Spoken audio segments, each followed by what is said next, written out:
खरं तर ही ऐतिहासिक मार्केट कमिटी आहे.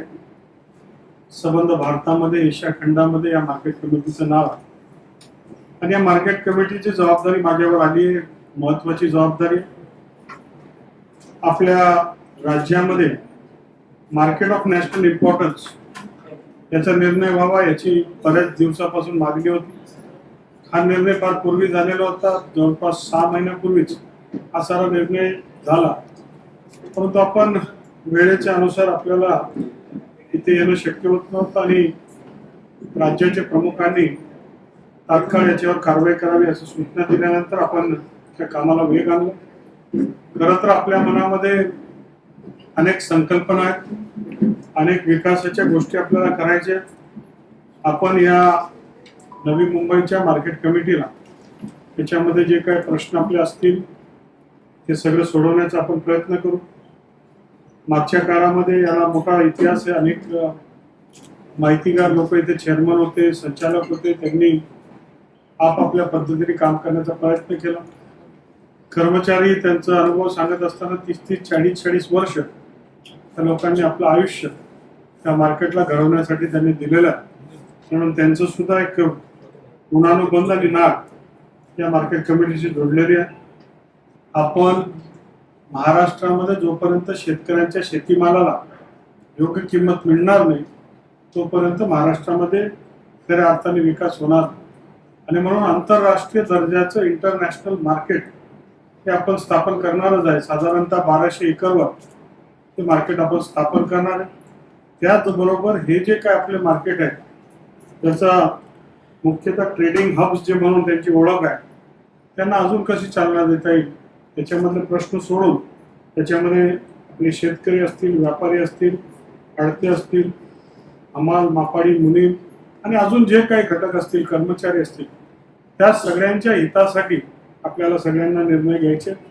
आता जबाबदारी तुमची सगळ्यांची वाढली आणि ज्यावेळेस मंत्री म्हणून आपण एखाद्या संस्थेचं चेअरमनपदी आपण घेतो तर अर्थातच लोकांना अपेक्षा आहे की ड्रास्टिक निर्णय झाले पाहिजे, वेगाने प्रगती झाली पाहिजे.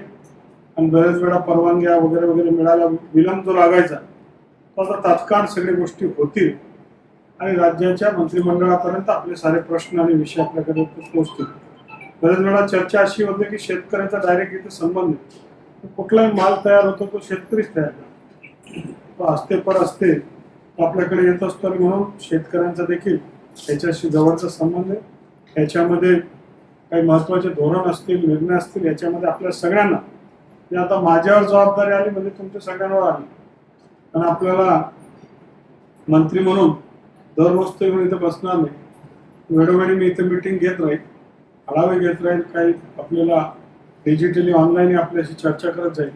पण इथली गटर, इथलं काय काय जे असतात, जे उतारे असतील, अजून काय गटर असतील, अजून काय असेल, या ज्या रेग्युलर विषय आहेत या करण्याची सक्षमता आपल्याला प्रशासकीय स्तरावर असली पाहिजे. आणि गटर आहे आणि म्हणून चेअरमनला भेटायचं आपण कमी पडू शकतो. आणि म्हणून ह्या ज्या लागणाऱ्या आवश्यक गोष्टी आहेत त्यावेळेस आपण लोकांकडनं सेस वसुली करतो. तर ही पण एक सर्व्हिस इंडस्ट्री. आपलं काम काय आहे की आपण लोकांकडनं सेस घेतो आणि सेसच्या बदल्यामध्ये त्यांना सुविधा देतो. त्या सुविधा आपण त्यांना व्यवस्थित दिल्या पाहिजे, चांगल्या दिल्या पाहिजे, अधिक दिल्या पाहिजे, अधिक लोक इथे यायला पाहिजे, व्यापार केला पाहिजे. हा आपला सगळ्यांचा प्रयत्न आहे. याच्या माध्यमातून आपल्याला पूर्ण व्हॅल्यू चेन म्हणजे शेतकऱ्याच्या शेतापासून आपल्या सगळ्यांचा डायनिंग टेबल आणि आंतरराष्ट्रीय स्तरावर दुबई असेल, अजून अमेरिका असेल, जगावर आपलं धान्य हे जाऊ शकेल. कारण आपल्याकडे तेल जरी नसलं तरी आपल्याकडे धान्य आहे. तेलाविना माणूस राहू शकतो पण धान्याविना जगू शकत नाही. आणि तेलचं धान्याचा भंडार हे भारत आहे आणि त्याला आपल्याला अजून वाढवण्याचा आपण प्रयत्न करूया. त्याच्यामध्ये एक्सपोर्ट असतील, या एक्सपोर्टला कशी चालना देता येईल, त्या एक्सपोर्टचे जे कोणी करणारे लोक आहेत त्यांना प्रोत्साहन कसं देता येईल हा आपल्याला प्रयत्न करता येईल. त्याचबरोबर आपल्याला डिजिटलायझेशनला सुद्धा एक महत्त्व देईल. त्याच्या माध्यमातून कोणी कोणाच्या मागे फिरणार नाही, कोणी कोणाला विनंती करायची गरज नाही. हे काम आहे. एखादा माणूस म्हणतो मी सर्व्हिस, आपल्याला सर्व्हिस चार्ज देतो आणि मला तशा प्रकारची सर्व्हिस मिळाली पाहिजे, तर ती सुद्धा जबाबदारी आपण सगळ्यांनी घेतली पाहिजे. आपल्याला डिजिटलायझेशन या सगळ्या कशा गोष्टी होतील याच्याकडे आपण वळूया, जेणेकरून लोकांना त्याच्या माध्यमातून त्रास होणार. आणि मी मागच्या काळामध्ये 2-3 मार्केट पाहिलेले आहेत की आंतरराष्ट्रीय स्तराचे, पॅरिसचे असेल, अजून 2-3 असेल, अजून पुढच्या काळात सुद्धा आम्ही जाणार आणि त्या स्तरापेक्षा आपण 2 पावलं पुढंच भारत असला पाहिजे असं आपलं सगळ्यांचं म्हणणं आहे. आणि मग त्यापेक्षाही चांगलं काम आपल्याला करावं लागेल. काही जी नवीन गोष्टी आहेत त्या इंटरनॅशनल कॉम्पिटिटिव्हनेसच्या दृष्टिकोनातून त्या सगळ्या आपण स्वीकारूया. आज आपल्याला मी अधिक काही सांगणार नाही. आपण सगळेजण जबाबदार लोक आहेत. आपण सारं जर काम करतोय, कोणी कोणासाठी काम करत नाही, आपण आपल्या देशासाठी काम करतोय, आपल्याला त्याचा पगार मिळतोय, आपण किंवा मी त्याच्या पदावर आहे, माझी जबाबदारी आहे, कोणी माझ्या मागे लागणार नाही. मी माझं आता ते इंग्रज गेले, सगळे गेले, हे देश आपला आहे. आपण जे करणार आपल्या देशासाठी आपणच केलं पाहिजे. बऱ्याच वेळा तो करेल, हा करेल, कोणीच करणार नाही, करायचं आपल्याला. त्यामुळे आपण सगळेजण मिळून करूया. जे कोणी आजी माझी चेअरमन असतील, डायरेक्टर असतील, अनुभवी लोक असतील, त्या सगळ्यांचा सल्ला घेऊ. काय आपले रिटायर्ड कर्मचारी असतील त्यांचाही सल्ला घेऊ. आणि सगळ्यांच्या विचाराने आपल्याला मार्केटला अधिक बळ कसं देता येईल आणि जगातलं एक प्रगतिशील मार्केट म्हणून आपलं मार्केट कशी ओळख निर्माण होईल याच्यासाठी पुढच्या काळामध्ये मी प्रयत्न करणार आहे.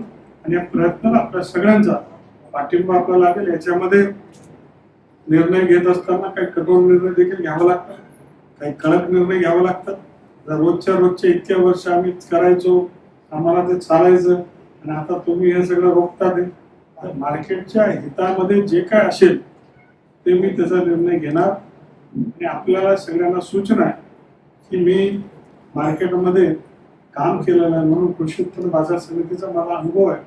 हुंडाईच्या कृषी उत्पन्न बाजार समिती ही आमच्याच जागेवर आहे, आमच्याच आजोबांनी स्थापना केली आणि आजवर आमचं संचालक मंडळ असतं. मी तिथे एक पंचवार्षिक संचालक म्हणून राहिलो आणि म्हणून कृषी उत्पन्न बाजार समिती कशा चालतात माझंच पॅनल असतं. म्हणून मला माहिती आपल्याला अधिक बळ कसं या सगळ्या प्रणालीला देता येईल आणि आपल्याला सगळ्यांचं हित साधत. कोणाचं नुकसान करण्यामध्ये आपल्याला काही इंटरेस्ट नाही, परंतु मार्केटचं हित नंबर 1 आहे आणि त्या दृष्टिकोनातून पुढचं काम होणार आहे. आपल्या सगळ्यांचं सहकार्य त्याच्यामध्ये मिळेल अशी अपेक्षा व्यक्त करतो. धन्यवाद. आपण सगळ्यांनी प्रेमाचा सत्कार केला. जोरदार स्वागत. धन्यवाद.